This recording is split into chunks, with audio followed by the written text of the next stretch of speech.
Extinction हो गया है, हमें इतना ही पता है कि एक्सटिंक्शन हुआ है, हम उसको कनेक्ट कैसे करेंगे कि वो इससे हुआ है या इससे हुआ है, वहाँ पे आती है कंट्रोवर्सी और वहीं पे आता है why this field is so interesting. इसमें बताया गया life cycle of a scientific idea कि एक नॉर्म चल रहा होता है, फिर एक अनकंफर्टेबल फैक्ट या डिस्कवरी होती है, उसके बाद लोग बहुत उसको विगरसली अपोज करते हैं, विथ टाइम और एविडेंस ढूंढा जाता है, उसके बाद वो जो अनकंफर्टेबल सजेशन था उसको अगर ज़्यादा एविडेंस मिल जाता है उसके सपोर्ट में तो धीरे धीरे एक्सेप्टेंस मिलने लगता है, फिर जाके एक नया पैराडाइम बनता है जहाँ उस अनकंफर्टेबल फैक्ट या डिस्कवरी को भी इंटीग्रेट किया जाता है। तो ये एक्चुअली ये life cycle of this particular debate काफ़ी अच्छे से पोर्ट्रे करता है इस बात को। आई थिंक कॉम्प्लिकेशन इस बात से आती है कि एक छोटे से टाइम विंडो में दोनों ही हुए हैं, वॉल्केनिज्म चल रहा था, इम्पैक्ट कभी बीच में हुआ। अब ये भी कहते हैं कि ये जो वॉल्केनिज्म के मैं आपको हिट्स बता रही थी, इवेंट्स, एक्सेलरेटेड इरप्शंस के, कुछ लोग कहते हैं कि ये एक इम्पैक्ट ये 30 इम्पैक्ट के बराबर है। मतलब अगर आप क्वांटिफाई करेंगे तो।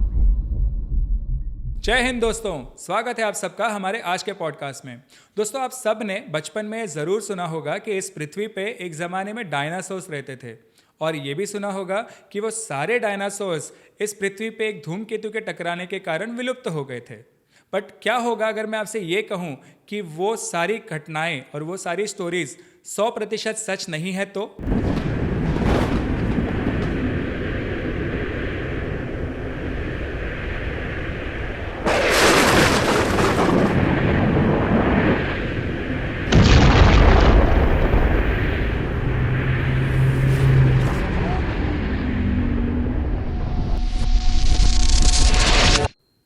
जी हाँ दोस्तों, हमारे आज के जो अतिथि हैं उनका नाम है डॉक्टर जानवी पुणेकर।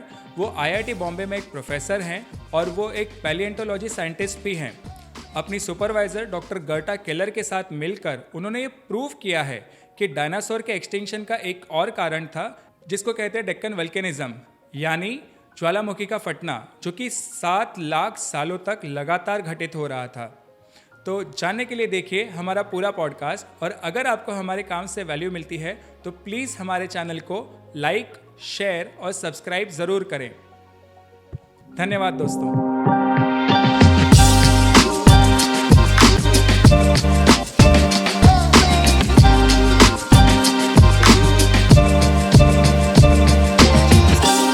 नमस्ते मैडम। नमस्ते। आप हमारे प्रोग्राम में आए, आपका बहुत बहुत स्वागत है। थैंक यू, धन्यवाद। जैसा हमने इससे पहले ईमेल्स पे बात की थी, आपने ये बताया था कि आपने अपना जो विषय है पैलिएंटोलॉजी, ये सिर्फ 4th ग्रेड में ही फाइनल कर लिया था, तो इसके पीछे का स्टोरी क्या था एग्जैक्टली? ऐसा है कि मैं जब 4th ग्रेड में थी तभी जुरासिक पार्क सीरीज़ का पहला मूवी रिलीज़ हुआ था, अराउंड दैट टाइम। तो मैं छोटी थी तो हम कभी थिएटर नहीं जाते थे मूवी देखने, पर इस मूवी के लिए एक्सेप्शन था और पापा मुझे ले गए मूवी देखने। तो आई थिंक इट वाज पहली बार थिएटर में मूवी देखना, वो भी डायनासोर्स जो एग्जिस्ट नहीं करते हैं पर एक ज़माने में करते थे। एंड उसमें ऐसे पेलिएंटोलॉजिस्ट दिखाए हैं जो फील्ड में जाके बोन्स डिग कर रहे हैं और खूब सारा ट्रैवल है। ओवरऑल बहुत फैसिनेटिंग लगा, तो उसी समय लगा कि बस यही करना है लाइफ में। So it was a mix of, I think पहली बार थिएटर में प्लस डायनासोर्स जो उस एज के बच्चों को ऑलरेडी बहुत फैसिनेटिंग लगता है, and the general sort of vibe of geologists, वैज्ञानिक जो होते हैं, जो उनको ट्रैवल करना होता है, दूर दूर जाना होता है, जंगलों में जाना होता है, बंजर जगहों पे जाना होता है, फिर वहाँ पे वो फॉसिल्स ढूंढते हैं। ये बहुत फैसिनेटिंग लगा था। तो आपका ग्रोइंग अप जो ईयर्स थे तब आप आईआईटी बॉम्बे कैंपस पे ही ग्रो अप कर रहे थे, so how was that feeling? It was very quiet and nice. 90s की बात है, तो नेचर काफ़ी क्लोज टू नेचर था तभी। आईआईटी में बहुत कंस्ट्रक्शन नहीं थे, बहुत बिल्डिंग्स नहीं थे, जंगल टाइप का था। You know that it shares a boundary with national park, so काफ़ी ग्रीन और जंगल जैसी जगह थी। एंड सभी की आदत होती है वहाँ वॉक पे जाते हैं, थोड़ा नेचर वॉक करते हैं, बर्ड वॉचिंग करते हैं, तो इस तरह का माहौल था. तो I think general fascination with nature, I would से. तो आप ये कह रहे हैं कि शायद इसकी वजह से भी कुछ प्रोत्साहन मिला? हाँ, मतलब बिल्कुल बिल्कुल. इस वजह से बायोलॉजी में इंटरेस्ट था. ओके. तो दैट वाज डेफिनेटली देयर कि बायोलॉजी में काफ़ी इंटरेस्ट था कि कोई जानवर जैसे दिखता है वैसे क्यों दिखे, Agree. कोई फूल किसी तरह से दिखता है तो क्यों, ये जो क्यों वाली बात है ना, कि ये ऐसे क्यों, इसके पत्ते ऐसे क्यों, ये पेड़ इतना ऊंचा क्यों, तो ये सारी बातें तब आती हैं जब आप नेचर में घूमते हैं, सोचते हैं. तो definitely I think that was foundational. और इसका एक कारण ये भी था कि आपके पिताजी खुद एक बायोलॉजिस्ट हैं? जी जी जी. तो वो भी एक्चुअली नेचुरल साइंसेस में काफ़ी इंटरेस्टेड है. वैसे तो वो बायोकेमिस्ट्री बैकग्राउंड से हैं, तो वो काफ़ी हार्डकोर हो जाता है, बट उनको बर्ड वॉचिंग, नेचर वॉक्स, ये सब बहुत अच्छे लगते थे एज हॉबीज़, एंड मैं हमेशा उनके साथ रहती थी. तो या आई think that was foundational. And not just कि हम जाते थे और ऑब्जर्व करते थे, उसके बाद में बहुत बहस होती थी, बहुत डिस्कशंस होते थे कि कोई बर्ड ऐसा क्यों है, किंगफिशर का कलर क्यों नहीं है, वो डायफ्रैक्शन से ऐसा क्यों है. तो basically discussing why, when, where, क्यों, कहाँ, कैसे, हर चीज़ के बारे में. तो ये काफ़ी आई थिंक एंथूज करता है सोचने के लिए. तो yeah so that was a very strong factor, I would say. So आपके लाइफ में पहली बार आप लैब में कब गए थे? बहुत पहले एक्चुअली, बायोलॉजी लैब, पापा के लैब में तो मैं बड़ी हुई हूँ, आई कैन से. हाँ, आई वुड से मैं किंडरगार्टन, जब से मुझे याद है तब से लैब्स देखी हूँ. But not the kind of lab जो मैं अभी जिसमें काम करती हूँ, वो बहुत अलग है. बट उनका लैब एक टिपिकल मॉलिक्यूलर बायोलॉजी वाला, जेनेटिक्स वाला लैब जैसा होता है, वैसे था. तो लैब का माहौल तभी से अच्छा लगता था कि स्टूडेंट्स हैं, अपना काम कर रहे हैं, रिसर्च कर रहे हैं, रात को देर तक एक्सपेरिमेंट्स चल रहे हैं, थीसिस लिख रहे हैं. तो ये सब पहले से था फैसिनेशन इस चीज़ के लिए. I can completely correlate, because मेरे पिताजी खुद इंडियन एयरफोर्स में थे, तो जब भी मैं किसी भी मिलिट्री कैंपस के बगल से भी गुजरता हूँ आज भी, तो फीलिंग आता है, कनेक्ट हो जाता है इंस्टेंटली. हाँ, तो वो था, वो पहले से था. और कहीं शायद इसी रीज़न से मैं इसी को नॉर्म समझती हूँ, लाइक यही नॉर्मल लाइफ है, यही रिलेटेबल है, फेमिलियर है. तो हाँ. सो पैलिएंटोलॉजी, ये विषय आपने बोला कि आपने 4th ग्रेड में फाइनलाइज कर लिया था. एक कॉमन मैन को आप इसको कैसे एक्सप्लेन करेंगे? बेसिकली ये स्टडी ऑफ फॉसिल्स है. फॉसिल्स मतलब जीवाश्म, जी, पुरातात्विक जीवाश्म हिंदी में कहेंगे तो बेसिकली ये उन चीज़ों को स्टडी करना है जो लाइफ फॉर्म्स के, लाइक स्केलेटन हो सकते हैं, या फिर उनके एंटायर बॉडी हो सकते हैं, या फिर बिट्स एंड पीसेस, टुकड़े हो सकते हैं. ये उनके बिहेवियर से रिलेटेड भी चीज़ें हो सकती है, जैसे फुटप्रिंट्स हों, राइट, ट्रैक्स हों. तो ये जो भी हमें पुराने लाइफ फॉर्म्स के बारे में इंफॉर्मेशन देते हैं, वो सब फॉसिल्स के कैटेगरी में आते हैं. और उनको पढ़ना ही पेलिएंटोलॉजी है. सो जस्ट एक्सप्लेनिंग दिस कि पेलिएंटोलॉजी जो वर्ड है, इसके 3 रूट्स हैं. अगर आप ग्रीक रूट्स हैं इसके, पेलियोस, ओंटोस और लोगोस. पेलियोस मतलब पुराना, ऑलराइट. ओंटोस मतलब जीवाश्म, जीव जंतु, बीइंग. एंड लोगोस मतलब लॉजिक से रिलेटेड, पढ़ाई, स्टडिंग. सो पुराने जीव जंतुओं को पढ़ना, समझना. पेलियोस, ओंटोस, लोगोस. सो पेलिएंटोलॉजी. ओके. सो पेलिएंटोलॉजी में ज़ूओलॉजी एज वेल एज बॉटनी दोनों की पढ़ाई होती है. हाँ, और भी डिसिप्लिन्स होते हैं, जैसे कि तो आप जैसे हम माइक्रो पेलिएंटोलॉजी मैंने मेंशन किया था, माइक्रो ऑर्गेनिजम्स, माइक्रोस्कोपिक फॉसिल्स की.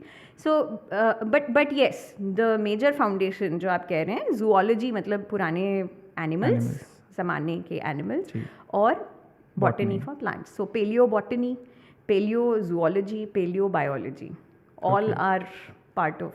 ये सब कोरिलेटेड हैं. हाँ, सब लिंक्ड हैं.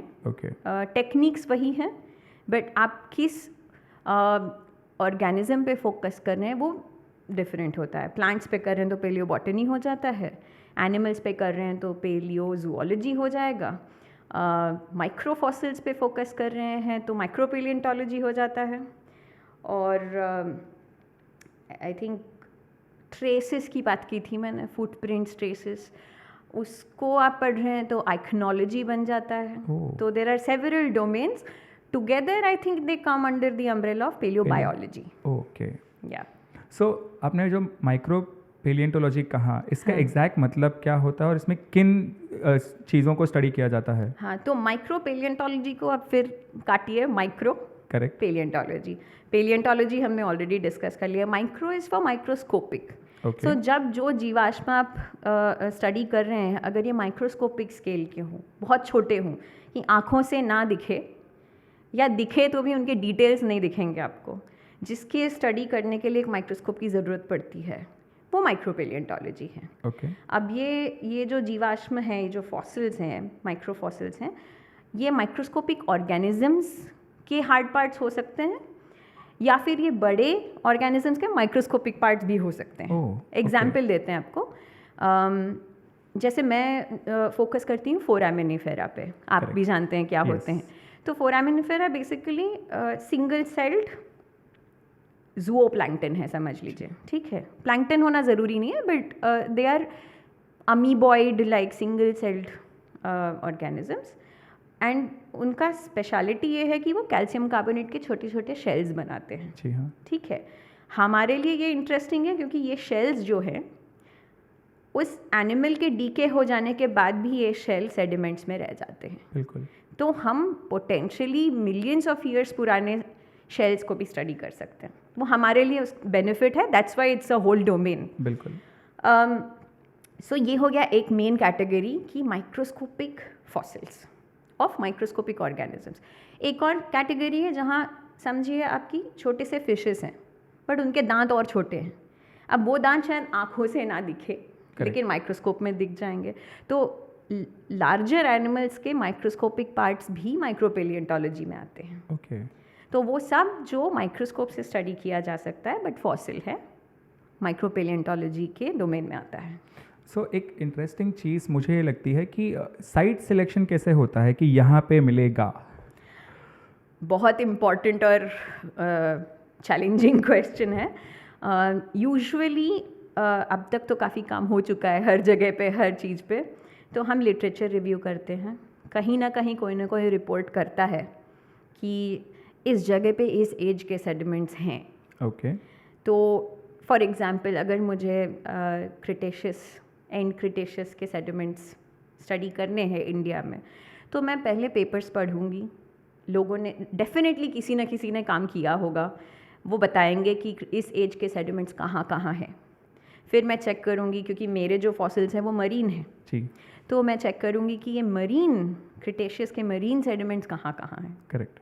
टेरेस्ट्रियल भी होते हैं, राइट। तो मैं ये रिपोर्ट्स पढ़ूँगी, फिर मैं पता करूँगी कि ये यहाँ एक्सेस कैसे करना है, फिर मैं वहाँ जाऊँगी।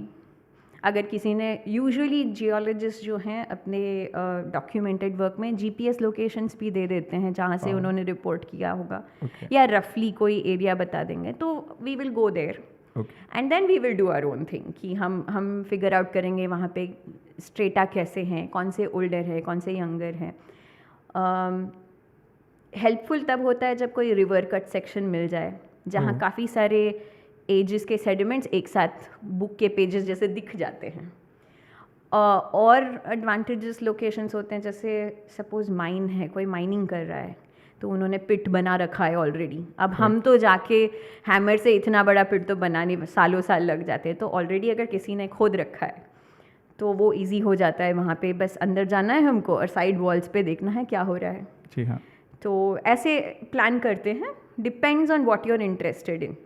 कभी कभी कोई आइडिया नहीं होता है, जब कोई आइडिया नहीं होता तो हम उसको रिकग्नाइसेंस बोलते हैं।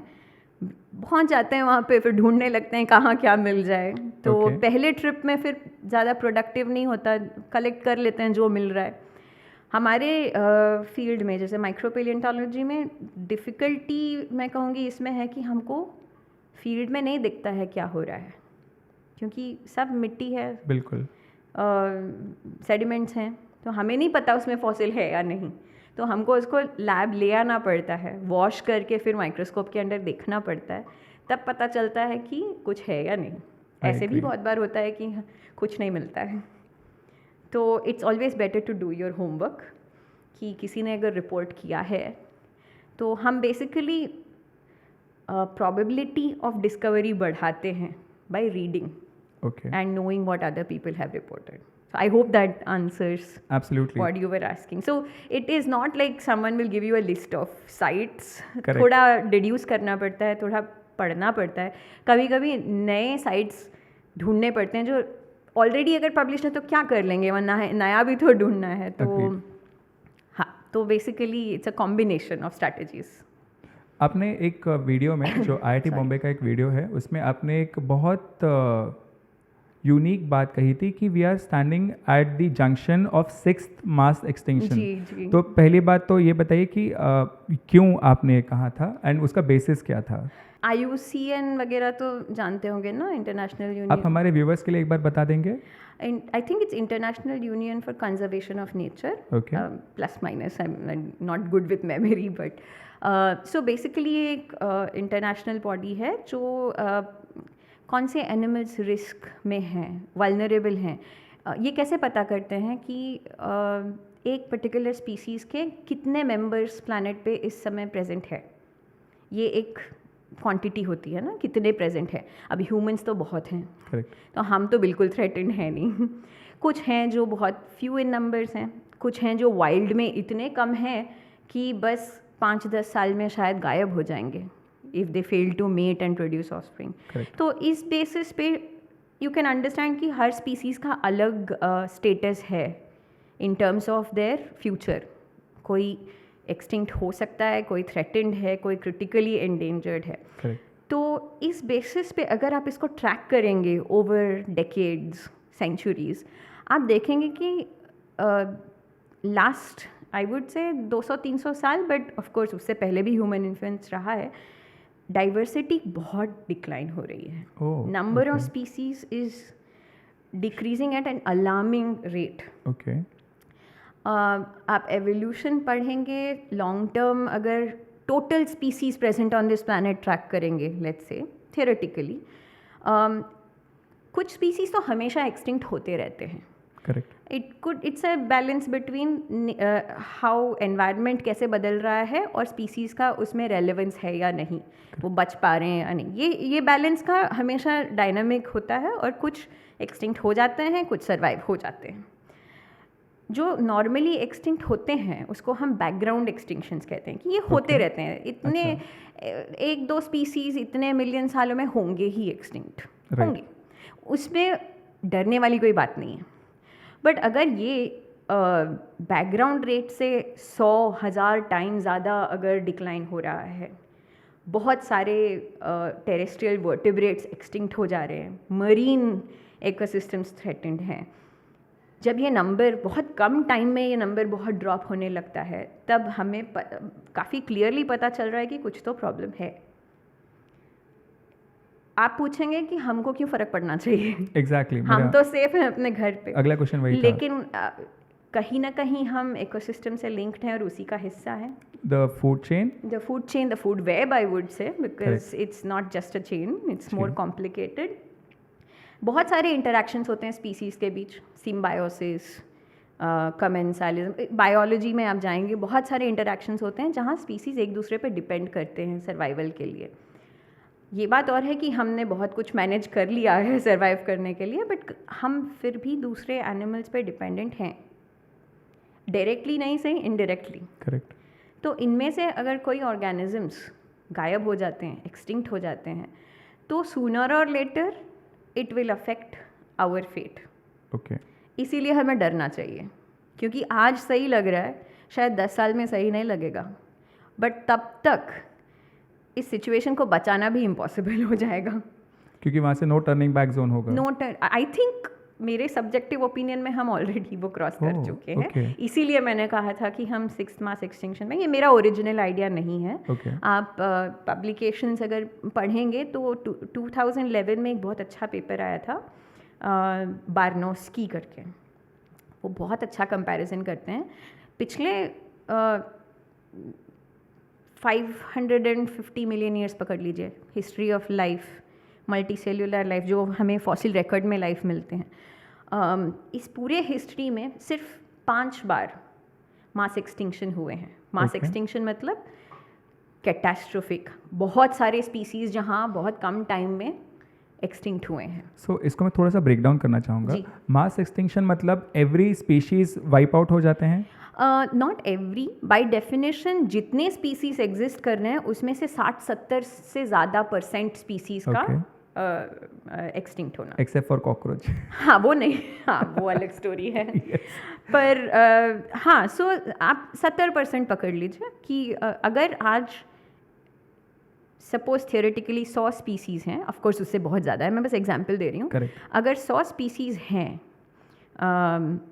उसमें से अगर 70 परमानेंटली वाइप आउट हो जाते हैं तो वो that will qualify as a mass extinction. And ऐसे वाला सिचुएशन पिछले 500+ मिलियन ईयर्स में बस 5 बार हुए हैं। ओके। और वो एवरी टाइम एवोल्यूशनरी ट्रैक ही चेंज हो गया है। ओके। जिस तरह के ऑर्गेनिजम्स इससे पहले रहते थे वो चले गए हैं और नए टाइप के ऑर्गेनिजम्स इवॉल्व होके they have dominated the planet. Correct. So हम इनको पंक्चुएशंस कहते हैं। Okay. You know, so mass extinctions हुए हैं, ईच टाइम काफ़ी कैटास्ट्रोफिक हुए हैं, and they have been linked to global perturbations in, आप बायोजियोकेमिकल साइकिल समझते हैं, कार्बन साइकिल है, फॉस्फोरस, सल्फर, हर चीज़ के साइकिल्स होते हैं, ग्लोबल साइकिलिंग, ये साइकिल्स भी डिस्टरप्ट होते हैं इसके साथ में। करेक्ट। सब साथ में होता है। यस। ठीक है, तो ये 5 बार हुआ है और हुए हैं। और ये जो पेपर मैं आपको कह रही थी, बार्नोस्की वाले पेपर में, आप देखेंगे कि वो एक समरी है इन 5 इवेंट्स का, उनको कंपेयर किया गया है अभी जो हो रहा है उसके साथ। ओह, ओके। ठीक है, और वो पेपर काफ़ी स्केरी है, अगर आप पढ़ेंगे हम उन नंबर्स के बहुत करीब हैं। आई गेस उनके पेपर पे ही एक बुक भी है, द 6 मास एक्सटिंक्शन। यस, बहुत अच्छी बुक है। उनकी एक बुक है, यस, यू राइट। तो अगर बहुत जनरल ऑडियंस के लिए मैं बताऊं, पिछले 500+ मिलियन ईयर्स में ये 5 बार ऑलरेडी हो चुका है। Life survives, correct, but it's not what it used to be before the event. Okay. तो अब ये हमारे लिए क्यों इम्पोर्टेंट है? शायद ह्यूमन सर्वाइव कर जाएं, क्या पता, इतने सारे हैं हम, कुछ शायद सर्वाइव कर जाएंगे, लेकिन अभी जैसे हम जानते हैं, जैसी दुनिया चल रही है, ये डिसरप्ट हो जाएगा। Okay. So it is our concern. Exactly. कुछ हैं ऐसे भी, मतलब स्केप्टिकल होते हैं लोग, काफ़ी बार मुंह पर पूछ लेते हैं कि इतना डरा क्यों रहे हो लोगों को क्योंकि इस पेपर जो मैंने कोट किया, इनके हिसाब से 50 से 300 एट द मोस्ट 1000 साल मॉडल करते हैं लोग। Correct. जैसे जा रहा है diversity loss, 10s to 100s of years में चीज़ें बहुत बदलने वाली हैं। Okay. Unrecognisable, it would be the peak of the 6th mass extinction. तो ये मेरा ओरिजिनल आइडिया नहीं है, बहुत लोग इस बारे में बात कर रहे हैं, बट बहुत लोग स्केप्टिकल भी हैं, जैसे आप क्लाइमेट स्केप्टिक्स भी होते हैं वैसे। बिल्कुल। कुछ नहीं हो रहा है हाँ, शायद हमारे लाइफ टाइम में ज़्यादा कुछ ना हो, पर 3-4 जनरेशन्स की सोचिए आप, तब तक तो चीज़ें बदल जाएंगी। yes. और स्केप्टिक्स के लिए मुझे मतलब ये भी एक आर्ग्यूमेंट है कि अगर आपका घर है और आपको डाउट आता है कि सिलेंडर लीक हो रहा है, आग लगने वाली है, तो क्या आप बैठे रहेंगे बाहर सोच के कि नहीं ये तो नहीं हो सकता? चेक तो करेंगे ना आप जाकर। Of course. So this is what I feel कि वो हो रहा है, नहीं हो रहा है, या कितना बुरा होगा ये देखने के लिए हम नहीं रहेंगे शायद। करेक्ट। पर क्या इस रीज़न से हम उसको इग्नोर कर सकते हैं? I don't think we should.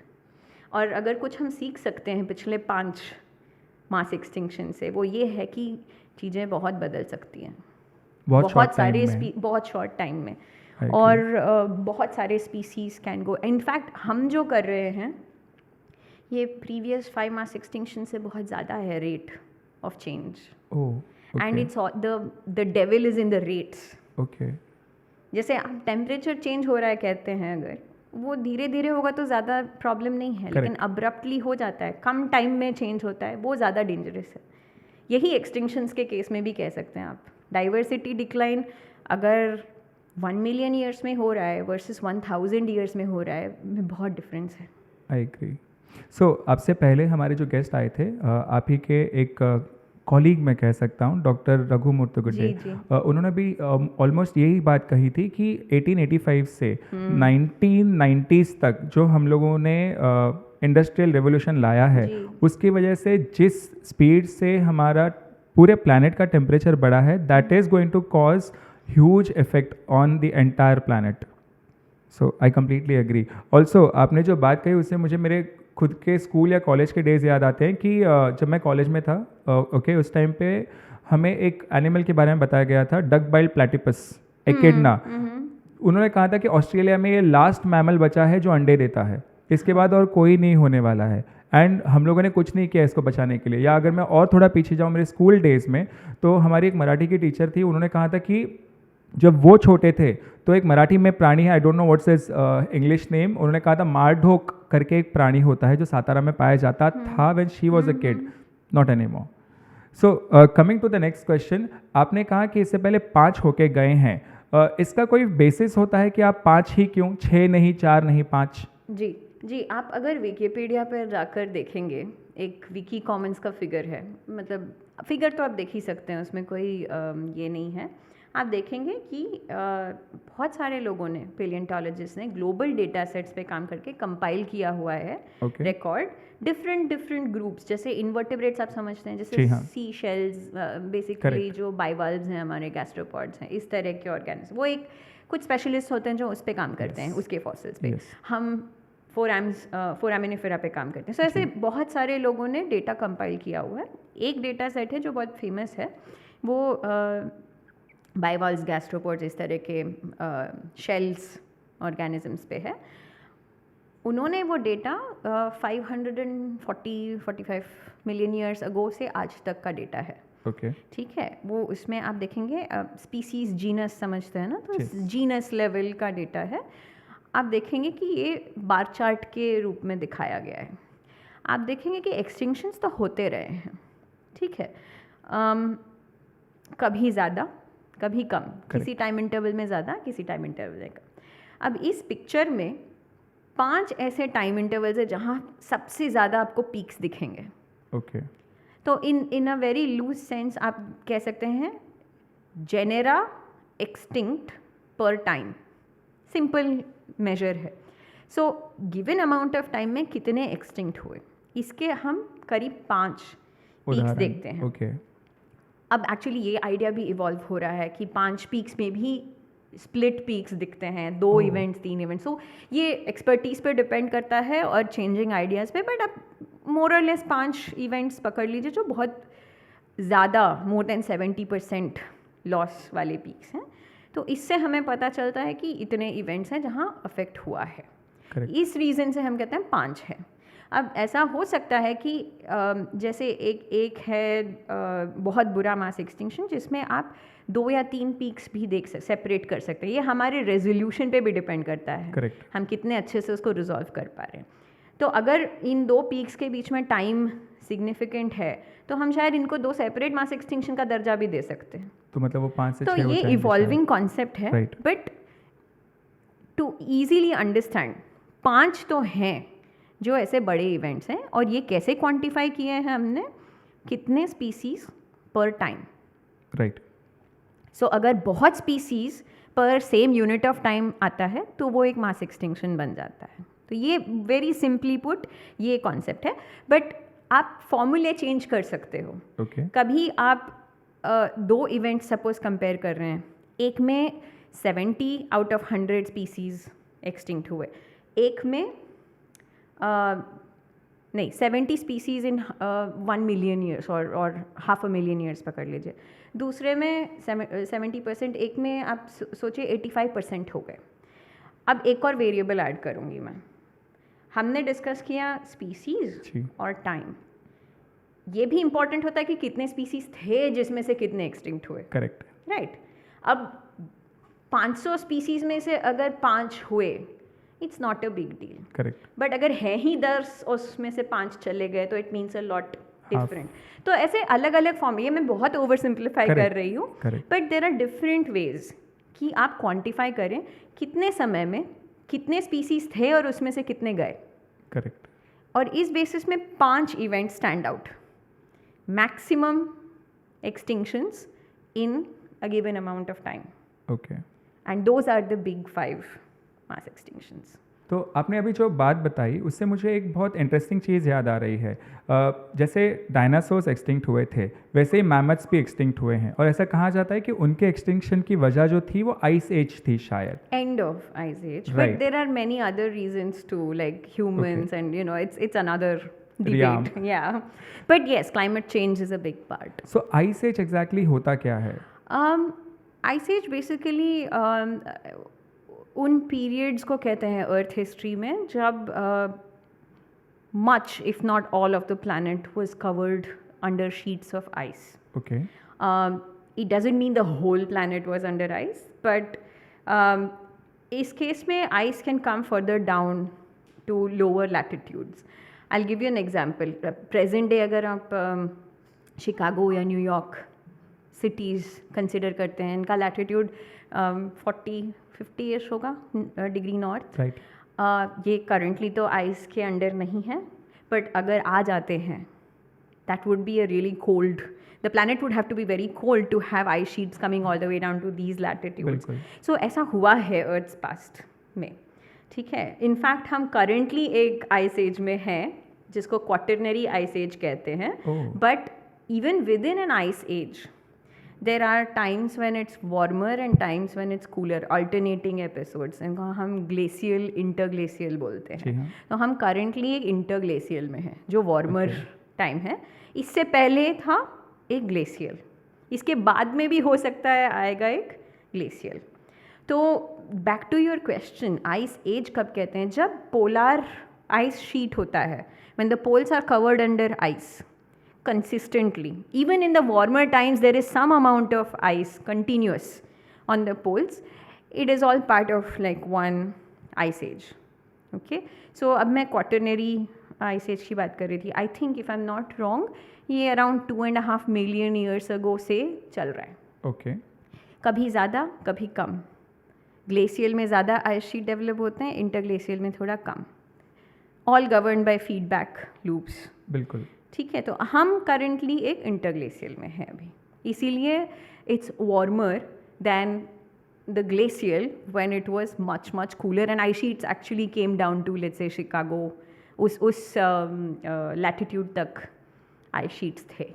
Okay. ऐसे भी टाइम्स रहे हैं जब the whole planet, almost the whole planet was blanketed by ice. वो बहुत पुराना है, बिलियंस ऑफ ईयर्स अगो वाली बात है.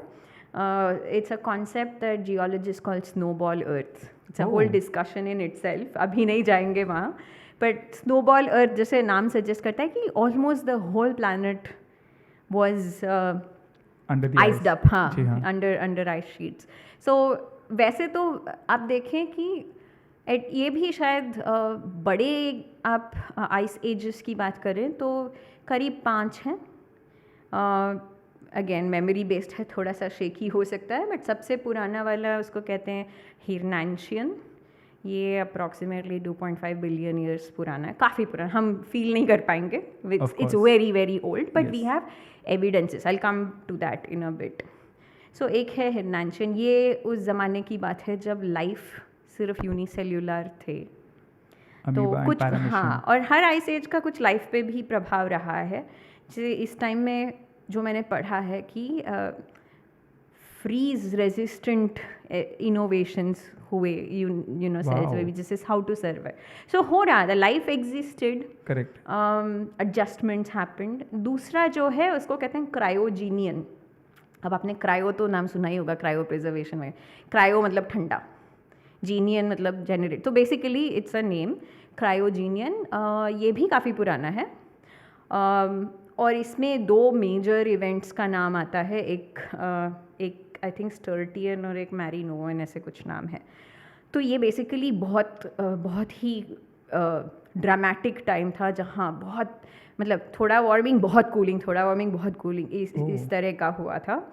अगेन इस समय आई थिंक शायद मल्टी सेल्यूलर लाइफ था जो अफेक्ट हुआ, एंड काफ़ी सारे एवोल्यूशन एंड सेलेक्शन में ये अफेक्ट करता है इस तरह के मेजर क्लाइमेट चेंज इवेंट्स. तो ये आई थिंक कैम्ब्रियन से पहले की बात है ये, मतलब मल्टी सेल्यूलर लाइफ जो हमारे फॉसिल रिकॉर्ड में दिखने लगता है उससे भी पहले की बात है काफ़ी. कहते हैं कि ये एटमॉस्फेयर जब ऑक्सीजनेट हुआ, पहले नहीं था ना, तो एटमॉस्फेयर जब ऑक्सीजनेट हुआ तब एक मीथेन क्रैश हुआ होगा, मतलब एक गैस बढ़ रहा है तो दूसरा कम हो गया.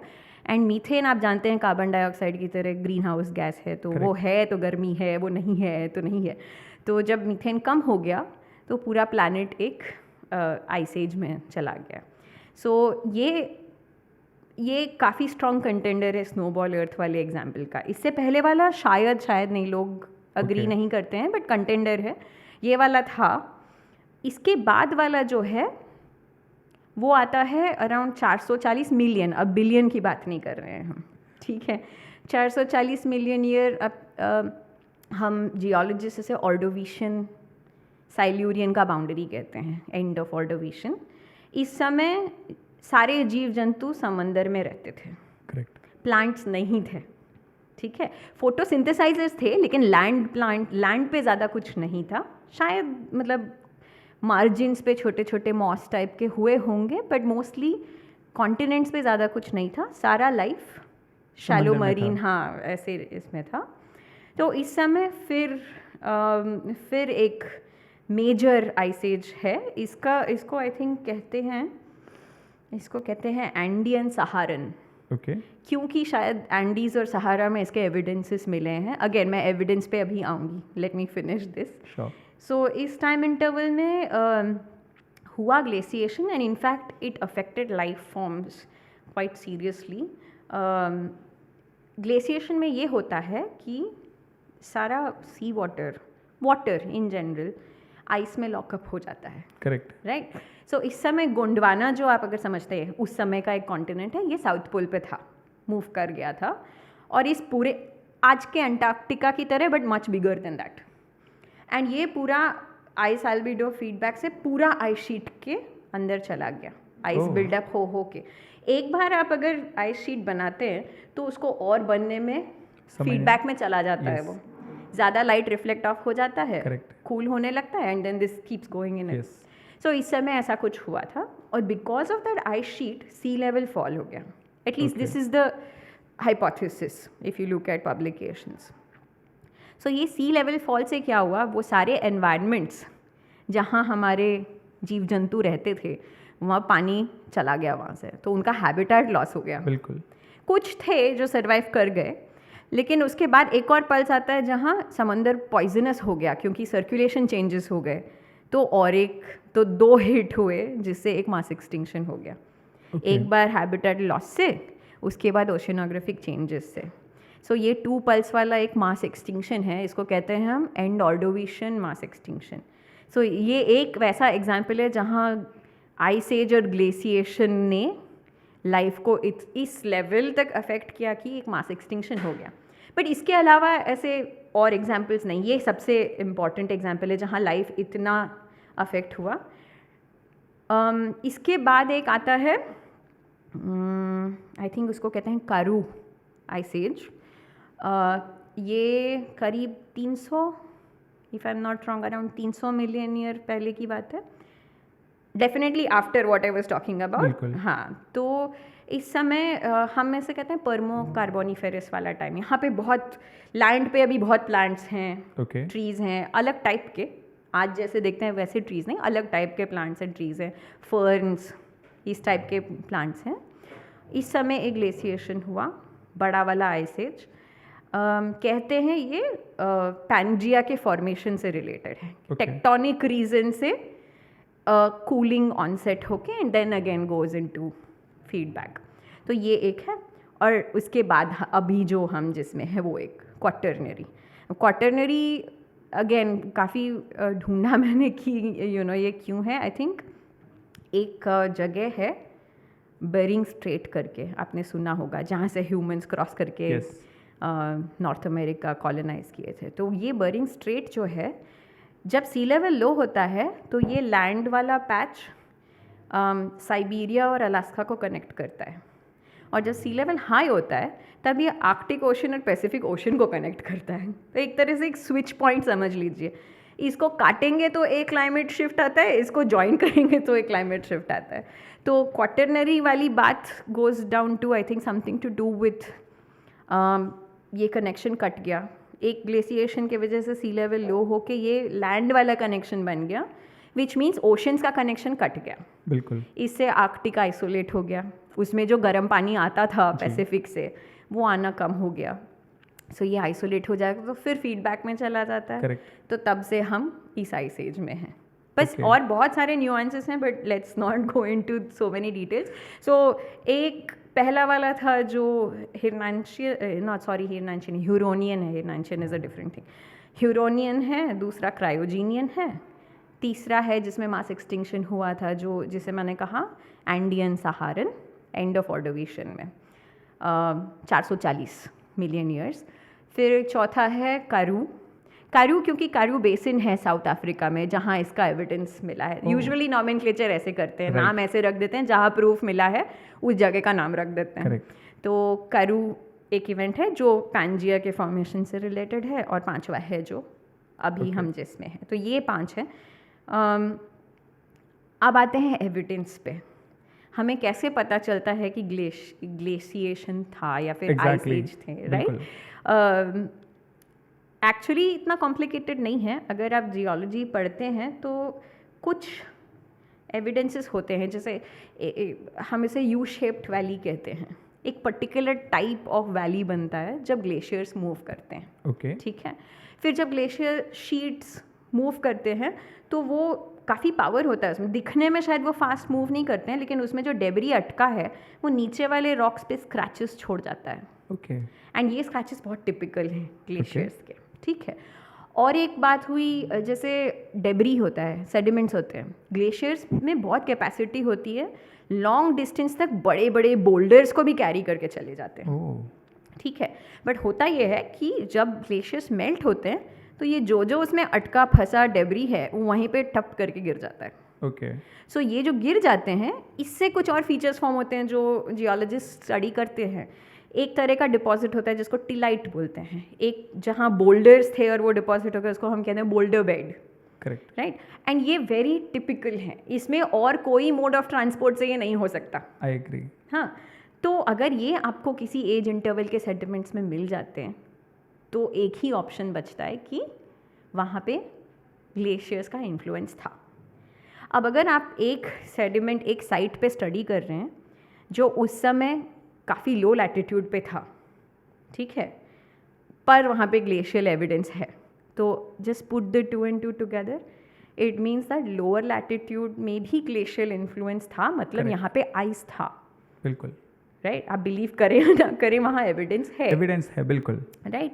सो एक एग्जांपल देती हूँ। आप अगर इंडिया में अगर आप उड़ीसा वेस्ट बंगाल साइड जाएंगे, गोंडवाना सुपर ग्रुप आपने सुना होगा, उसके बेस में एक है फॉर्मेशन, हम उसको कहते हैं Talchir boulder bed.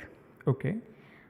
Boulder bed कहाँ से आया, कैसे आया वो, which says that there was glacial influence. ये उसी टाइम का है जो मैं आपको बता रही थी, कारू पर्मो कार्बोनिफेरस टाइम का, जहाँ इंडिया टूट के आया था इस तरफ। नहीं, तभी इंडिया का लोकेशन अलग था, Correct. But what it means is that यहाँ पर भी ग्लेशियल इन्फ्लुएंस था उस टाइम में। राइट। राइट। सो अगर आप ये हर जगह पे करते हैं वर्ल्ड के, and you get the same age for the glacier at different paleo latitudes, paleo Correct. मतलब पुराना लैटिट्यूड, करेक्ट। तो आप एक तरह का मैप पुट टुगेदर कर सकते हैं कि कहाँ कहाँ तक आइस का एविडेंस है, just based on these things, absolutely. And then you can deduce कि अरे इस टाइम में इतना कवरेज था आइस का। That's how we come to know that there was a global Ice age. Influence of ice, which means most likely that there was an ice age. Of course. So ऐसे evidence पे global data sets पे based है, उसके basis पे अभी हमने 5 known identified ice ages हैं। Agreed. इसका मतलब ये नहीं कि यही है, there have been smaller extent वाले इवेंट्स। आपको मैं बता रही थी क्वाटरनरी में ही ग्लेशियर्स इंटरग्लेशियर्स Yes. हैं, सो वो एक्चुअली उसका डायनामिक्स काफ़ी कॉम्प्लिकेटेड है। But ice age by definition is a long period of time जब पोलर आइस बना रहा बिल्कुल। एंड आइस शीट्स बढ़ते घटते रहे, overall the global temperatures were lower. So by that definition, based on evidence, these are the 5. Only 5. These are the big, like, well-known 5. There will be more if you look at the evidence, but these are the 5 prominent ones. Right. इससे आगे बढ़ते हुए आपके जो research paper हैं उसकी तरफ आते हैं। आपने अभी कई सारे एग्जांपल्स दिए अलग अलग मिलियन ऑफ ईयर्स अगो के। तो आपका जो रिसर्च पेपर है one of the renowned geologist doctor Gerta Keller के साथ, उसमें एक बहुत यूनिक हाइपोथेसिस आपने प्रेजेंट किया है और आपने वो प्रूव भी किया है कि जो मास एक्सटिंक्शन हुआ था डायनासोर्स का, that was not completely because of the asteroid, but उसका एक और कारण था डेक्कन वल्कनिज्म। तो पहली बात, डेक्कन वल्कनिज्म क्या है, ओके, और how are you able to prove it? ये बहुत आपने 30 साल के रिसर्च का क्वेश्चन पूछ लिया है। आई डोंट थिंक कुछ सेंटेंसेस में इसका जस्टिफिकेशन कर पाऊँगी, बट सो ये वाला इवेंट 66 मिलियन ईयर्स अगो वाला इवेंट है जिसमें dinosaurs and many other animal groups went extinct. हम जानते हैं इसके बारे में इतना सारा क्योंकि हम समहाउ डायनासोर से फैसिनेटेड हैं, तो ये बहुत बड़ा इंटरेस्टिंग डोमेन बन गया है रिसर्च का। प्रोफेसर गर्टा केलर, जिनका जिक्र आपने किया, ये मेरी पीएचडी थीसिस एडवाइज़र हैं, तो ये इस टॉपिक पे काम 1980s से कर रही हैं। Wow, okay. तो मैं बहुत रिलेटिवली न्यू प्लेयर हूँ इसमें। उनका काम मोस्टली ग्लोबल डेटा सेट पे है। 200 तो साइट होंगे जो उन्होंने खुद जाके कलेक्ट किए हैं, स्टडी किया है। वाओ। तो उनका सबसे बड़ा प्रॉब्लम ये था कि जिस तरह से पैटर्न में एक्सटिंक्शंस दिखते हैं वो एक इकलौता एस्ट्रॉयड हिट से एक्सप्लेन करना मुश्किल है। ओके। दूसरी बात ये है कि इम्पैक्ट हुआ था, there is no question about it. Iridium anomaly है और बहुत सारे एविडेंसेस हैं कि उस अप्रॉक्सीमेट टाइम विंडो में इम्पैक्ट हुआ है। तो आप इम्पैक्ट की तरफ गल्फ ऑफ मेक्सिको के आसपास जो काम हुआ है, मैंने नहीं किया है, कोलीग्स ने किया है और मेरे एडवाइज़र ने किया है, वहाँ पे अगर आप सेडिमेंट्स को स्टडी करते हैं, हमारे लिए ओल्ड सेडिमेंट्स नीचे, यंग ऊपर, फिर उसके बेसिस पे हम टाइम देखते हैं, तो उसमें ऐसा है कि जो इम्पैक्ट का एविडेंस होना चाहिए, जैसे स्फेर्यूल्स होते हैं, मेल्ट रॉक के स्फेर्यूल्स होते हैं, या इरिडियम अनोमली ही पकड़ लीजिए, और एक कैटेगरी होता है टेक्टाइट्स करके। सो ये सारे ना डेबरी हैं, एक इम्पैक्ट और उसके बाद जो होता है उसके। करेक्ट। आइडियली ऐसा होना चाहिए कि अगर इम्पैक्ट से एक्सटिंक्शन हुआ है तो आपको वो एक ही लेवल पे इम्पैक्ट के सारे एविडेंसेस और उसके बाद नो लाइफ, करेक्ट, ऐसे दिखना चाहिए। सिंपली पुट, बिल्कुल। सच्चाई इतनी आसान नहीं है। As always, as science functions, as nature is, ये जो हम इसे स्ट्रैटिग्राफी कहते हैं, ये काफ़ी कॉम्प्लिकेटेड है। आप उस लोकेशन पे भी जाके देख लें तो हाँ, बहुत जगहों पे ऐसे लगता है कि जहाँ इरिडियम है वहीं एक्सटिंक्शन है, बट बहुत जगहों पे मल्टीपल लेवल्स पे भी इरिडियम दिख जाता है, स्फेर्यूल्स अलग अलग लेवल पे दिख रहे हैं, तो अब क्या करोगे आप? अनकम्फर्टेबल है। करेक्ट। और ये इतना ही एम्बिग्यूअस है कि दो लोग बहुत अलग पर्सपेक्टिव से आर्ग्यू करें इस पे और बिल्कुल सेम स्टोरी पे अग्री नहीं करेंगे, तो इसकी वजह से आती है कंट्रोवर्सी। बट अगर आप इम्पैक्ट के साइड से दूर जाके दूसरे साइड्स में देखते हैं, वहाँ पे भी प्रॉब्लम्स हैं, क्योंकि डिपोजिशन जहाँ हो रहा है, हम तो ये जीवाश्म को स्टडी कर रहे हैं जो एक ज़माने में पानी में तैरते थे, फिर सेटल हो गए मरने के बाद। इन शेल्स को हम स्टडी करते हैं। बिल्कुल। अब ये किस तरह से, किस क्वांटिटी में, किस वे में डिपॉजिट होते हैं, ये शायद कॉन्टिनेंटल शेल्फ पे अलग कहानी होगी, स्लोप में अलग कहानी होगी, इक्वेटोरियल रीजन में अलग कहानी होगी, हाई लैटिट्यूड में अलग कहानी होगी, बहुत वेरिएबिलिटी है। तो इनको आप कंपेयर करते हैं तो ऐसे बहुत सारे अनकंफर्टेबल चीज़ें आने लगती हैं जहाँ एक सिंपल स्टोरी इसको नहीं बांध सकता। बस यहाँ से शुरू हुआ था उनका कि ये इतना आसान नहीं हो सकता। करेक्ट। तो वो 1980 से इस पे काम कर रही है। मेरा तो बहुत रीसेंट है, मैं 2010 में मेरा PhD शुरू हुआ था, तब से इस पे काम कर रही हूँ। और इनफैक्ट कंट्रोवर्सी इतनी ज़्यादा है कि मैं उस तरफ गई नहीं। काम के पर्सपेक्टिव से भी मेरे साइट्स मोस्टली टेथिस के हैं, अगर आप समझते हैं टेथिस। जैसे प्रेजेंट डे आप कहेंगे इज़राइल, इजिप्ट, ट्यूनीसिया, स्पेन, ये एक ज़माने में टेथिस के पार्ट थे। तो इस एरिया से मेरे साइट्स है जो मैंने स्टडी किए हैं। आसान नहीं है, इतना बड़ा कॉन्सेप्ट को डेटा से लिंक करना कभी आसान नहीं होता है, बट काफ़ी सारे साइट्स ऐसे हैं जहाँ एक्सटिंक्शन सडन दिखता है और उसी लेवल पे इरिडियम भी होता है। शायद इसीलिए सभी बहुत नीटली उसको इम्पैक्ट से लिंक कर देते हैं। अब आते हैं वॉल्केनिज्म पे। हम इंडिया में जो better part of south India है, आप पुणे गए होंगे, महाबलेश्वर गए होंगे, घाट सेक्शन में चढ़ते हैं, yes. ये सब बसॉल्ट है और ये सब 66 मिलियन ईयर्स अगो निकला है। उसी टाइम में बिल्कुल जब ये सब हो रहा था। हमारे पास डॉक्टर रघु मुर्तुगुड्डे आए थे, उन्होंने भी यही कहा कि जो आज का वेस्टर्न घाट देखते हैं फ्रॉम मतलब मुंबई तो नहीं कहूँगा, but from Gujarat border all the way up to Kerala, उन्होंने कहा कि ये सारे उतने पुराने हैं जितने आपने अभी बताया। बिल्कुल जी, और ये तभी इरप्ट हुए हैं। करेक्ट, ठीक है। तो ऐसा है कि 1980s में इरिडियम एनॉमली भी डिस्कवर हुई थी केटी बाउंड्री पे। फिर उनको ये क्रेटर भी मिल गया गल्फ ऑफ मैक्सिको में। स्टोरी बहुत अच्छा बैठ रहा था तो कनेक्ट कर दिया। आज तक लोग एक्चुअली इसी को एक इकलौता रीज़न मानते हैं इस एक्सटिंक्शन का। काफ़ी सारे लोग यही शायद पॉपुलर मीडिया की भी बात है, इसमें रोल है कि डॉक्यूमेंट्रीज बनते हैं, बच्चे देखते हैं, बस वो एक तरह से बैठ जाता है मन में कि बस यही है। करेक्ट, ठीक है।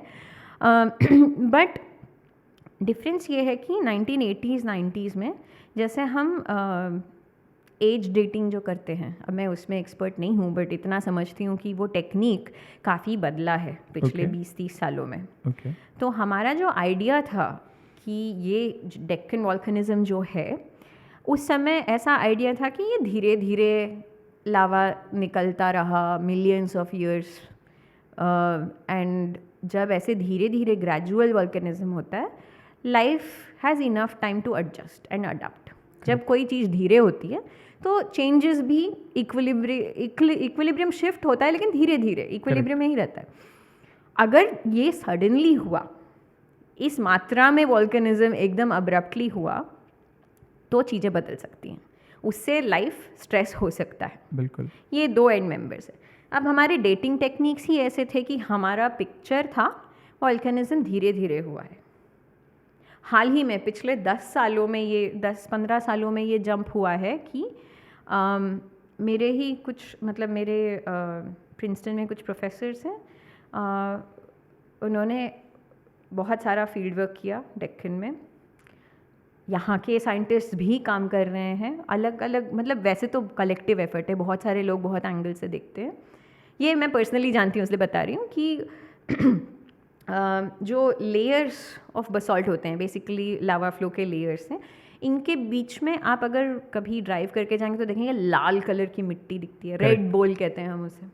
तो उन्होंने ये कलेक्ट किया और इसमें से उनको मिले जर्कन्स। जर्कन एक मिनरल होता है जिसको यूज़ करके डेट कर सकते हैं। उससे जो उन्होंने एंड ऐसे बहुत लेयर्स हैं, राइट। तो उन्होंने हर लेयर से कलेक्ट करके उसको डेट किया और एक बहुत सुंदर सा पैटर्न आया, ऑलमोस्ट लाइक सबसे पुराना फ्लो से सबसे यंग फ्लो तक का पूरा हमको रिकॉर्ड मिल गया। और ये बस 700,000 ईयर्स के विंडो में हुआ है और हर फ्लो काफ़ी कम टाइम में आया है। एक आप ऐसे विजुअलाइज कीजिए एक मॉडल ऑफ वॉल्केनिज्म जहाँ बहुत वॉल्केनिज्म होता है, फिर थोड़े टाइम के लिए क्वाइट या फिर ग्रेजुअल वॉल्केनिज्म हो रहा है बैकग्राउंड वैल्यूज़ पे, फिर और एक्सेलरेटेड इरप्शंस होते हैं, फिर थोड़ा सा शांत, फिर एक्सेलरेटेड इरप्शंस। तो हर मोटा फ्लो जो कम टाइम में आया है, जो अभी हम कर सकते हैं कैलिब्रेट, वो आपको ऐसे टाइम की बात बता रहा है कि बहुत सारा लावा बहुत कम टाइम में आया। बिल्कुल। तो ये तो बिल्कुल वो मॉडल नहीं है जहाँ धीरे धीरे वॉल्केनिज्म हुआ मिलियंस ऑफ ईयर्स वाले स्केल में। तो ये तो ऐसी बात हो गई ना कि अगर आप बॉक्सिंग मैच देख रहे हैं तो कोई एक के बाद एक पंच मारे जा रहा है। अब विक्टिम ये है इकोसिस्टम, लाइफ, और हर फ्लो को आप एक पंच समझिए। कब तक सब सही रहेगा?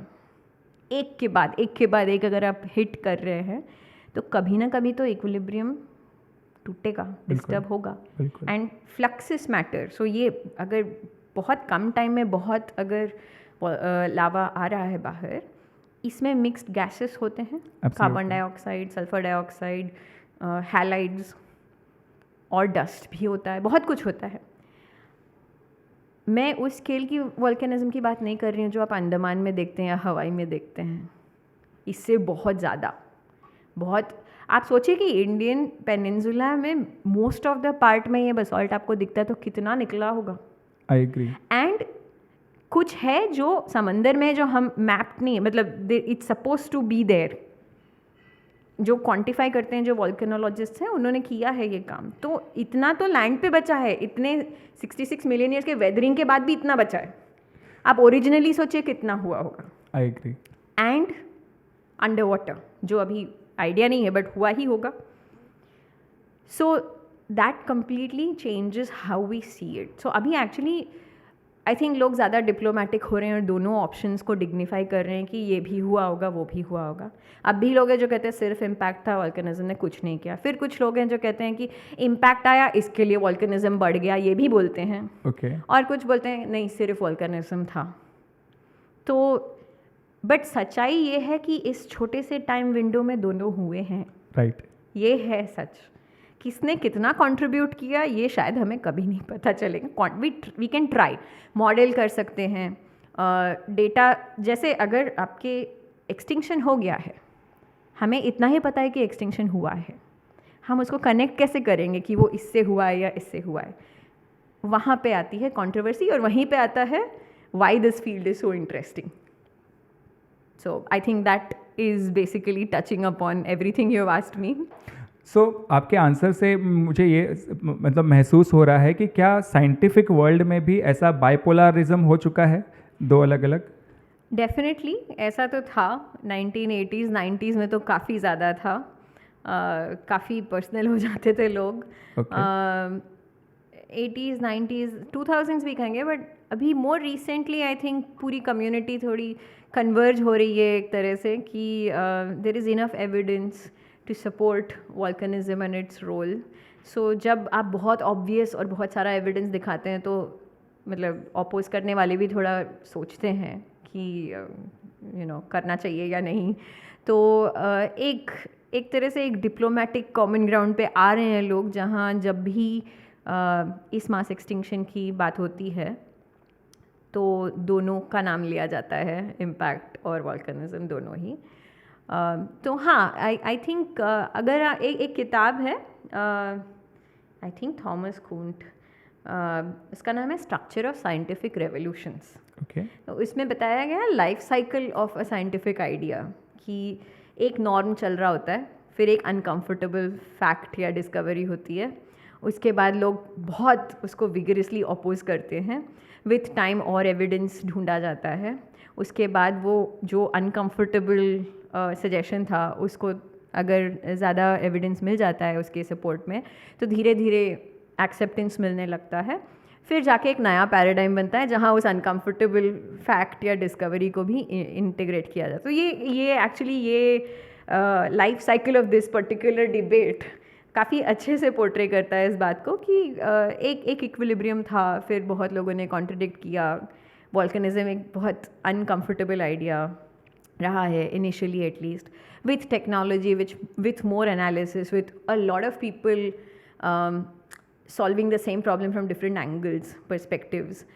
अभी ऐसे स्टेज पे पहुँचे हैं जहाँ दोनों के बारे में बात होती है, दोनों को डिग्निफाई किया जाता है और उनके रोल्स को एक्नॉलेज किया जाता है कि दोनों ही स्ट्रेसर्स रहे हैं इस मास एक्सटिंक्शन में। डॉक्टर गटा केलर का जो हाइपोथेसिस है कहीं ना कहीं वो एकदम स्ट्रेट फॉरवर्ड तरीके से जाके जो डॉक्टर लुई अल्वारेज है, नोबेल रह चुके हैं, उनके हाइपोथेसिस को चैलेंज करता है। How do you see that? तो उनका जो हाइपोथेसिस था या जो थियोरी भी कहा गया है, ये 1980s की बात है और ये आज भी काफ़ी dominant sort of mesmerising idea है। लोगों को यही अच्छा लगता है क्योंकि काफ़ी ड्रामा है इसमें। अच्छा लगता है सोच के कि एक इम्पैक्ट आया फिर सब ख़त्म हो गया, इसमें काफ़ी फिल्मी है। गलत है ये कहना मुश्किल है क्योंकि इम्पैक्ट हुआ था, बट उसका रोल एक्सटिंक्शन में कितना रहा है ये एक बहुत अलग क्वेश्चन है। तो आई थिंक कॉम्प्लिकेशन इस बात से आती है कि एक छोटे से टाइम विंडो में दोनों ही हुए हैं। वॉल्केनिज्म चल रहा था, इम्पैक्ट कभी बीच में हुआ। अब ये भी कहते हैं कि ये जो वॉल्केनिज्म के मैं आपको हिट्स बता रही थी, इवेंट्स, एक्सेलरेटेड इरप्शंस के, कुछ लोग कहते हैं कि ये एक इम्पैक्ट ये 30 इम्पैक्ट के बराबर है। मतलब अगर आप क्वांटिफाई करेंगे तो आप समझ सकते हैं कि मतलब आप क्वांटिफाई कर सकते हैं ना कि इससे कितना डस्ट निकला होगा, इससे कितने गैसेस किस वॉल्यूम में, किस टाइम में। तो ऐसे कंपैरिजन्स किए जा सकते हैं। हालांकि इस पे भी बहुत डिबेट होता है and we are as good as the data. So अगर कल को बेटर डेटा आ जाए तो आइडिया बदलना पड़ेगा। बट हाँ, ऐसे डिस्कशंस भी हुए हैं। तो आप अगर मेरा सब्जेक्टिव ओपिनियन पूछेंगे बेस्ड ऑन जो डेटा मैंने देखा है, मुझे लगता है कि वॉल्केनिज्म के लिए काफ़ी सपोर्ट है जो हम फॉसिल्स में देखते हैं उस पर इसका मतलब ये नहीं कि हम इम्पैक्ट को डिसमिस करेंगे। ओके, सो क्या आप कोई ऐसे एग्जांपल्स दे सकते हैं माइक्रो फॉसिल्स के जिससे आप अर्थ की हिस्ट्री को और अच्छे तरीके से ट्रेस कर पाते हैं? बहुत सारे एस्पेक्ट्स हैं। मतलब आप किसी स्पेसिफिक इवेंट या इंटरवल की बात कर रहे हैं या फिर in general? You can pick up any. So okay, वैसे तो माइक्रोफॉसिल्स आर वेरी यूज़फुल क्योंकि एक तो माइक्रोस्कोपिक हैं, बिल्कुल प्रिजर्व हो जाते हैं। मोस्ट ऑफ देम जो प्रिजर्व होते हैं वो बहुत यूज़फुल होते हैं। तो reconstructing changes, environmental changes, climatic changes, ये काफ़ी अच्छे रेजोल्यूशन पे हो पाता है क्योंकि ये छोटे छोटे हैं। एक तरह से आप पिक्सल साइज़ के हिसाब से सोचिए, हमारे पिक्सल साइज़ छोटे हैं इसलिए हमारा रिकन्स्ट्रक्शन बेटर दिखता है, ज़्यादा डिटेल में हम स्टोरी रिकन्स्ट्रक्ट कर पाते हैं। तो ये तो रूटीन वाली बात हो गई कि सभी इस पे काम करते हैं, शायद इसीलिए ये इतने पॉपुलर हैं कि क्लियर एडवांटेजेस हैं इन फॉसिल्स पे। इसका मतलब ये नहीं कि डायनासोर्स यूज़लेस है। हाँ, मतलब बड़े फॉसिल्स का अलग ही फैसिनेशन है, that's very interesting in itself. But हाँ, हम इनके बेसिस पे रिकन्स्ट्रक्ट करते हैं। वैसे तो बहुत कुछ कर सकते हैं, उनके बस प्रेजेंस एब्सेंस स्पीसीज से हमें इन्फॉर्मेशन मिलता है। उनके शेल्स को अगर हम डिज़ोल्व करके एसिड में अगर उसको हम स्टडी करते हैं आइसोटोप्स के लिए, उससे बहुत अलग अलग टाइप के इन्फॉर्मेशन मिलते हैं। पास्ट क्लाइमेट के बारे में पता चल सकता है, बहुत कुछ पता चल सकता है। मेरे पर्सनल एक्सपीरियंस में आई थिंक यूरेका मोमेंट अगर आप कह सकते हैं, या फिर जो पहली बार मुझे साइंस का एड्रेनलिन रश हिट हुआ था, शायद एक ही बार हुआ है मोर और लेस, मैं पीएचडी के आई थिंक थर्ड ईयर की बात है, 2013-14। एक एज यूजुअल एक साइट पे मैं काम कर रही थी, विदार्थ करके, फ्रांस का एक सेक्शन है, उसके सैम्पल्स पे। और रूटीनली करते हैं हम एक साइज फ्रैक्शन में जितने स्पीसीज़ हैं, कितने स्पीसीज़ हैं, ईच स्पीसीज़ के कितने शेल्स मिल रहे हैं, ये बहुत रूटीन काम है। और हम ये एक्सटिंक्शन के पहले वाले इंटरवल से क्रॉस करके बाद तक देखते हैं कि क्या चेंज हुआ है। ओके। और ये बिल्कुल हर साइट की तरह ही इसमें भी डेटा मिला था, कुछ नया नहीं, बहुत मंडेन, बहुत रूटीन चीज़ें थी। पर एक बात थी कि हम जो एक्सटिंक्शन लेवल है जहाँ सारे स्पीसीज़ ख़त्म हो जाते हैं क्रिटेशियस वाले, उसके कुछ सेंटीमीटर्स नीचे तक हमको दिख रहा था कि ये टूटे हुए शेल्स दिख रहे हैं थोड़े। नई बात नहीं है, बहुत सारे जगहों पे ये दिखता है। पर ये एक्सटिंक्शन के लेवल से पहले ही क्यों दिख रहा है, ये एक इंटरेस्टिंग बात थी। फिर हमने सोचा कि इसको हम थोड़ा सा फॉर्मली टैकल करते हैं, डील करते हैं। हाल ही में उस समय ऐसा भी था कि ये 2013 की बात है, 2011 में एक पेपर आया था सेम साइट पे, एक कोलीग ने किया हुआ था काम।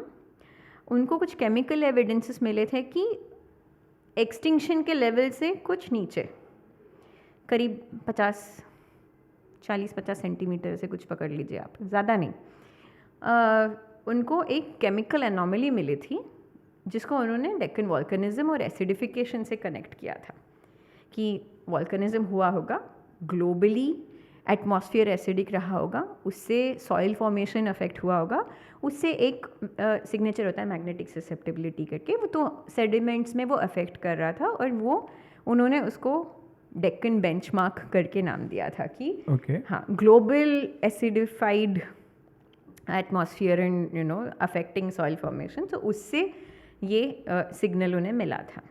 अब हमने सोचा कि भाई शायद कुछ लिंक हो कि हमें प्रिजर्वेशन ख़राब मिल रहा है, शेल्स टूटे हुए मिल रहे हैं। शेल्स तो कैल्शियम कार्बोनेट के होते हैं, तो अगर एसिडिफाइड कुछ है तो सबसे पहले तो इनको अफेक्ट करेंगे। करेक्ट। हाँ, आप अगर एक ड्रॉप हाइड्रोक्लोरिक एसिड ले जाके आप इस पे लाइमस्टोन के टाइल पे डालो तो आप देखेंगे बहुत बबल्स निकलते हैं। बिल्कुल, सिंपली पुट। तो हमने सोचा कि अगर शायद ओशंस अफेक्ट हुए होंगे, हो सकता है वो है, क्योंकि शेल्स टूटते हैं बहुत रीजंस के लिए है, बट ये एग्जैक्टली एक्सटिंक्शन से पहले क्यों हो रहा है और उसी इंटरवल में क्यों हो रहा है जहाँ इनको कुछ मिला है। तो इस पर्सपेक्टिव से हमने थोड़ा उसको क्वांटिफाई किया, फॉर्मलाइज किया, देखा कि बराबर उसी इंटरवल में मैक्सिमम ब्रेकेज दिख रहा है, और वो भी सिर्फ टूटे हुए नहीं, डिजॉल्व्ड, जैसे लीच आउट हुए हों, कि उनके सरफेस पे से डिसोल्यूशन पैचेस दिख रहे हैं ऐसे एक एक शेल्फ पे, तो उनकी मात्रा भी काफ़ी ज़्यादा थी। टूटे हुए भी थे और ऐसे डिसॉल्व भी थे, और अच्छे प्रिजर्वेशन वाले शेल्स काफ़ी कम थे, और ये उस एकदम नीटली उसी इंटरवल में हो रहा था जहाँ पे इनको एसिडिफिकेशन वाला अलग डायरेक्शन से, अलग पर्सपेक्टिव से रिकॉर्ड मिला था। तो ये बहुत एक्साइटिंग था।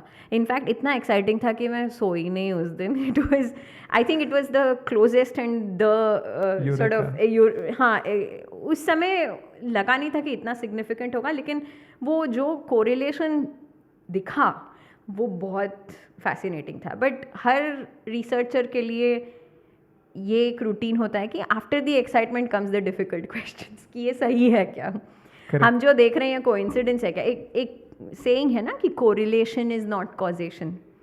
एक साथ अगर टाइम में दिख रहे हैं इसका मतलब ये नहीं है कि वो लिंक्ड है, तो हमको वो लिंक दिखाना ज़रूरी हो जाता है। सिर्फ ये बताने से नहीं होता कि वो सेम टाइम पर हुए हैं, वो क्यों और कैसे लिंक्ड है ये भी। तब से लेके अब तक उसी में लगे हुए हैं, अपने आप को क्रिटिसाइज़ करते हैं, फिर उसी को हम लोग प्रूव करने की कोशिश करते हैं। तो काफ़ी उसके बाद प्रोग्रेस किया है रिसर्च उस डोमेन में। बट ये एक ऐसा इवेंट था जहाँ first hand I felt that कुछ नया पकड़ा है। एंड नया इसलिए कह रही हूँ क्योंकि और माइक्रोपेलियोंटोलॉजिस्ट हैं जिन्होंने प्रीवियस इंटरवल्स में ऐसे एविडेंस देखा है ब्रेकेज का, and they have called it acidification linked with Deccan. But ये पर्टिकुलर इवेंट जो जस्ट बिफोर एक्सटिंक्शन है, ये ज़्यादा इंटरेस्टिंग है क्योंकि ये एकदम बहुत करीब है उस इवेंट के जिसको हम अंडरस्टैंड करना चाहते हैं। तो देन द क्वेश्चन कम्स कि कहीं एसिडिफिकेशन तो वो मिसिंग लिंक नहीं है, could be, which connects volcanism to the extinction. Right. Of course, इसमें भी दो पर्सपेक्टिव्स है। अब इम्पैक्ट इससे भी रिलेटेड एसिडिफिकेशन हो सकता है, वॉल्केनिज्म से भी। अब टाइम स्केल इंपॉर्टेंट बन जाता है क्योंकि इम्पैक्ट तो इंस्टेंटेनियस है, बिल्कुल। इसके बाद वो जो भी डिस्टर्ब करेगा कुछ सालों के लिए होके फिर इक्विलिब्रेट हो जाएगा। करेक्ट। लेकिन रिकरेंट अगर वॉल्केनिज्म है तो ये काफ़ी टाइम तक चीज़ों को बुरा रख सकता है ओशंस में। और हमारा जो रिकॉर्ड है वो एटलीस्ट 50,000 साल के इंटरवल का है। 50,000 साल in a thin packet of sediments, right. तो इस टाइम स्केल पे आप कैसे एक्सप्लेन करेंगे कि एक ही हिट ने ये किया है। करेक्ट। प्लस ये अगर आप दूसरों के मतलब पर्सपेक्टिव से जाते हैं कि एक्सटिंक्शन और इम्पैक्ट सेम टाइम पे हुए, ये तो उससे पहले हो रहा है भाई, तो ये कैसे रिलेटेड होगा। बिल्कुल। तो ये कुछ और ही है, ये एक इंटरवल है जहाँ लग रहा है हमें कि कुछ एसिडिफिकेशन है, बट ये एक्सटिंक्शन से पहले। अब नेक्स्ट क्वेश्चन ये आता है कि इसका रोल क्या रहा होगा। करेक्ट। क्या इसने कंट्रीब्यूट किया। कल को एविडेंस ऐसा भी मिल सकता है कि कुछ नहीं किया है कंट्रीब्यूट, बस वो उस टाइम पे है, बट उस टाइम पे तो है, Right. We can not negate a possibility. तो वही एक्सप्लोर कर रहे हैं अभी, कुछ ओपन प्रोजेक्ट्स लैब में वही हैं जो हम हर एंगल से इसको कर समझने रहे की कोशिश कर रहे हैं। हमने शेल्स के साइज़ को देखा, उनके वॉल थिकनेस को देखा, अब हम देख रहे हैं कि कितना कैल्शियम कार्बोनेट जा रहा है शेल बनाने में और वो कैसे बदला। बेसिकली मरीन कार्बोनेट साइकिल और फोरामिनिफेरा को इंटीग्रेट करके समझने की कोशिश कर रहे हैं कि क्या चेंज हुआ होगा और इस टाइम स्केल में क्या मैकेनिज्म से चेंज होता है। ओके आपने ओशन एसिडिफिकेशन की जो बात की, क्या आप ये बता सकते हैं कि आज की तारीख में भी ओशन एसिडिफिकेशन हो रहा है? तो हाँ। हमको पास्ट एग्जाम्पल से अभी के इसमें क्या सीख मिल सकता है? आसान भी है, मुश्किल भी है इसको आंसर करना।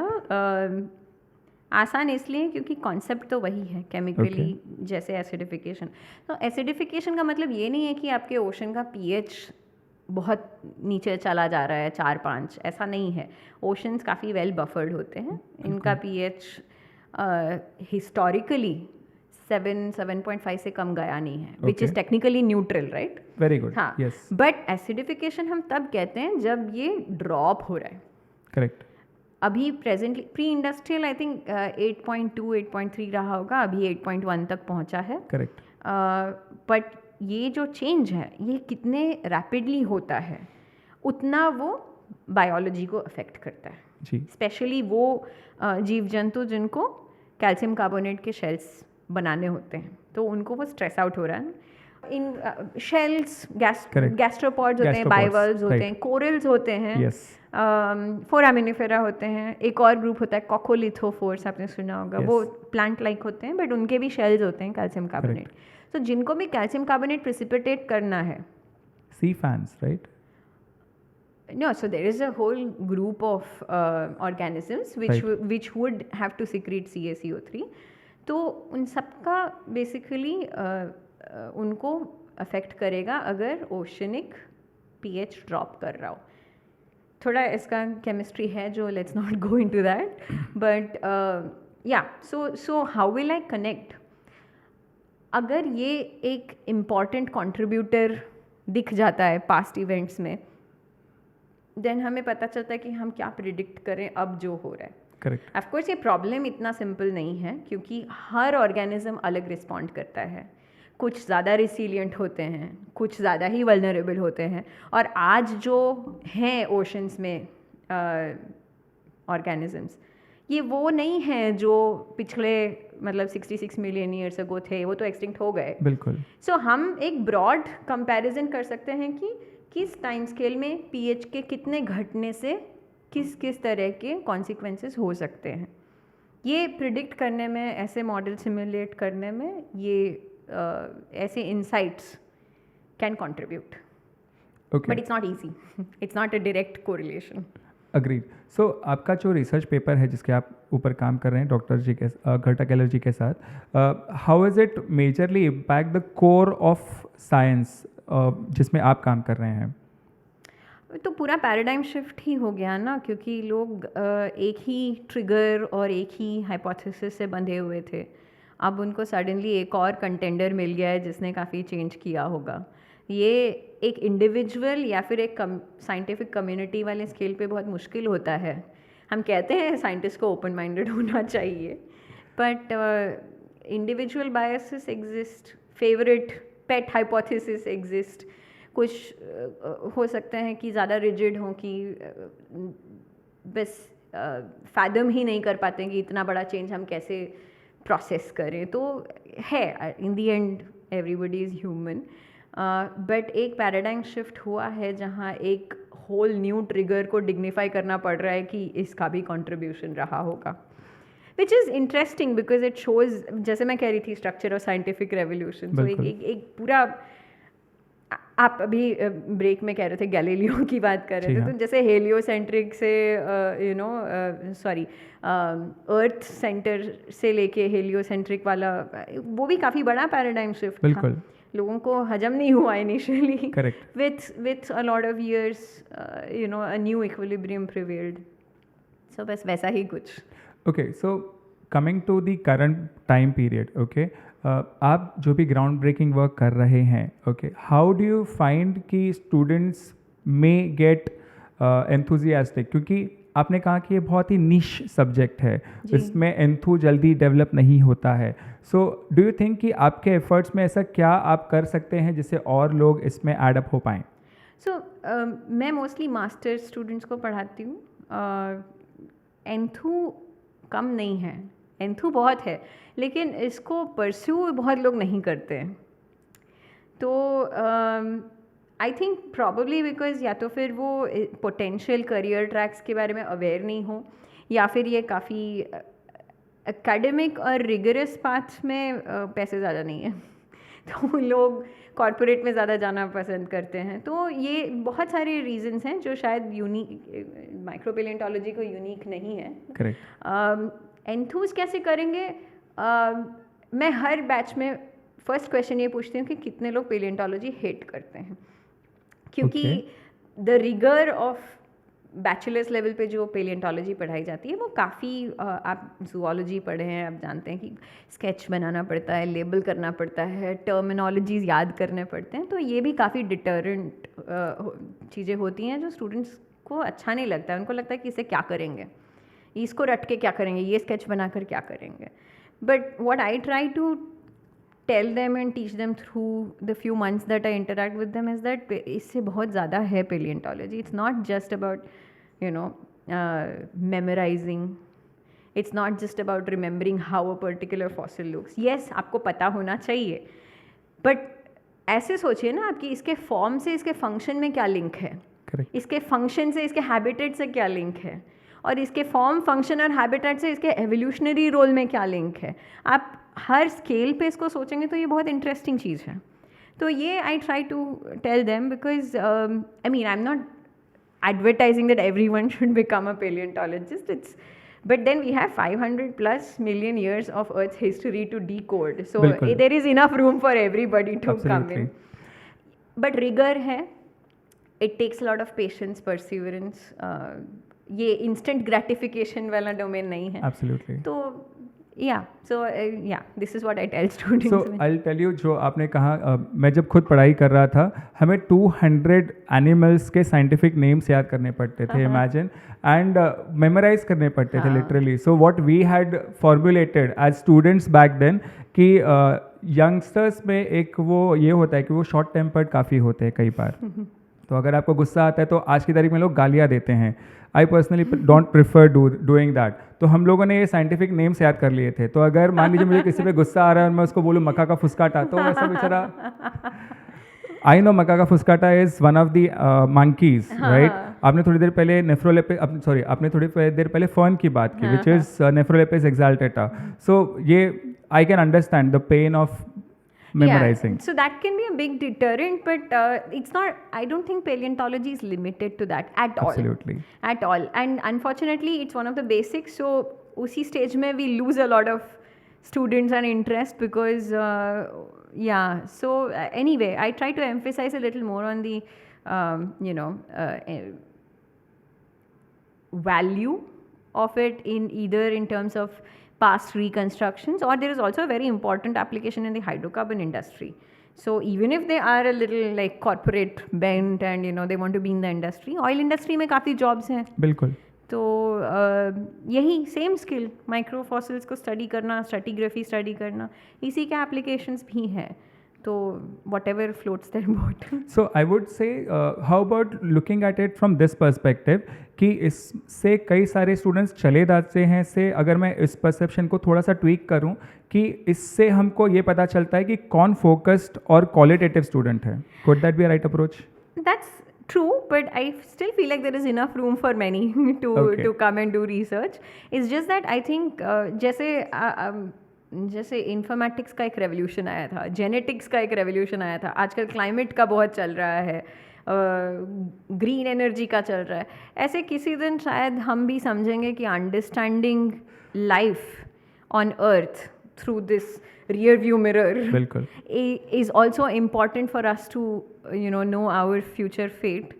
ये जब रेजोनेट करेगा लोगों के इंटरेस्ट के साथ, तो बाकी सब becomes a means to reach there. Absolutely. You will live through the the unpleasantness of remembering a species name if it's getting you to some interesting conclusion. बिल्कुल. So वही बात है. बट मैं कोशिश ये करती हूँ कि मेरे बैच में चाहे कोई पेलियंटोलॉजिस्ट बने ना बने, एकेडमिया में जाए या ना जाए, जो भी डोमेन में जाए, planet, उसके thresholds, sustainability, how species are interconnected and how disturbing one aspect of it can disturb the whole, ये ज़रूर उनको पता चले ताकि वो कल किसी कंपनी के CEO बन जाएं या कहीं मैनेजर बन जाएं, उनके पॉलिसीज़ और decisions should be mindful.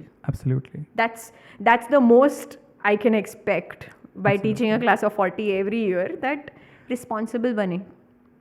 So coming to the closing note, अभी आपको जो भी हमारे व्यूअर्स देख रहे हैं या सुन रहे हैं, उनको आप क्या मैसेज देना चाहेंगे for a society, I would say from a paleontologist perspective? There are many things, but I think we should not lose perspective on how much time and how many life forms have lived and disappeared from this planet.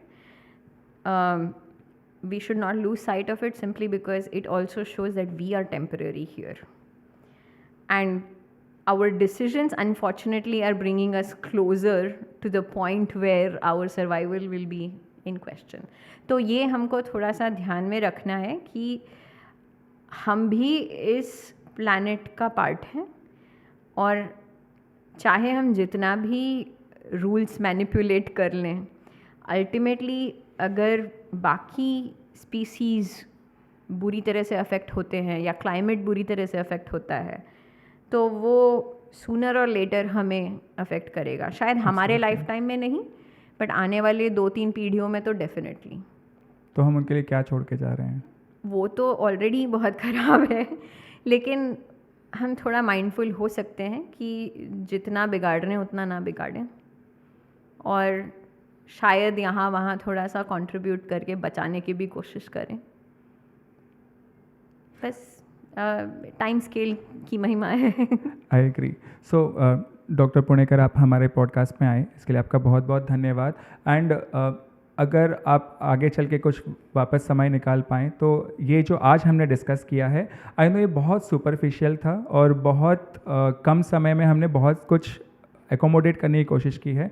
अगर इनमें से हम कुछ topics उठा के उनके ऊपर detail में पॉडकास्ट बना पाएँ, so I would love to have you again. बिल्कुल बिल्कुल, बहुत अच्छा लगा.